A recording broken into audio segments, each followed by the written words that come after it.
Buying and selling a house, what the solicitors do. Step 1.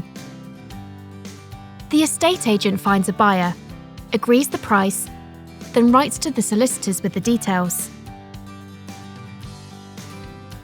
Step 2. They write to their clients with their terms of business. To protect against property fraud, you'll have to provide ID to prove it really is you. You may also have to show how you acquired the money so it is clear it is not the proceeds of crime. Step 3. If you're selling, you'll get some property forms to fill in, giving information about the property, such as if you've had new windows, an extension, or flood problems. You'll also fill in a form confirming what items you'll leave at the property. Step 4. The solicitor for the seller sends a draft contract, the property forms, and a copy of the deeds to the buyer's solicitor. The deeds are usually simply downloaded from the land registry these days. Step 5. On receipt of the deeds, the buyer's solicitor will play detective, looking through the deeds and property forms and ensuring there are no discrepancies. They'll check for any rights of way you have over neighbouring land, for example, a shared drive or a shared back lane.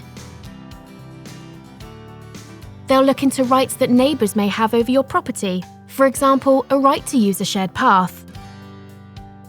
They'll check for private agreements in the deeds that restrict you doing things such as building an extension. They'll also make sure the correct paperwork is in place for any new windows, electrical works, and gas installations.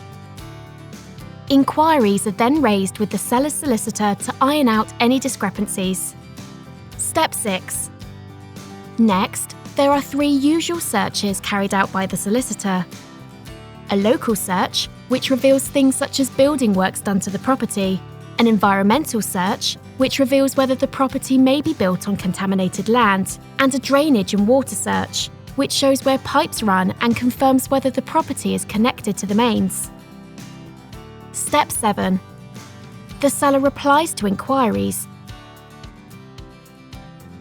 Then the buyer's solicitor sends a report to the buyers, explaining the deeds and the paperwork.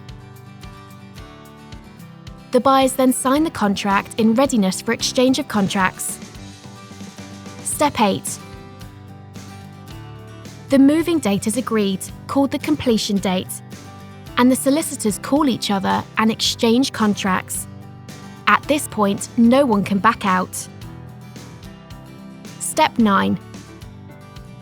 On the day the sale completes, the purchase monies are sent via the banking system.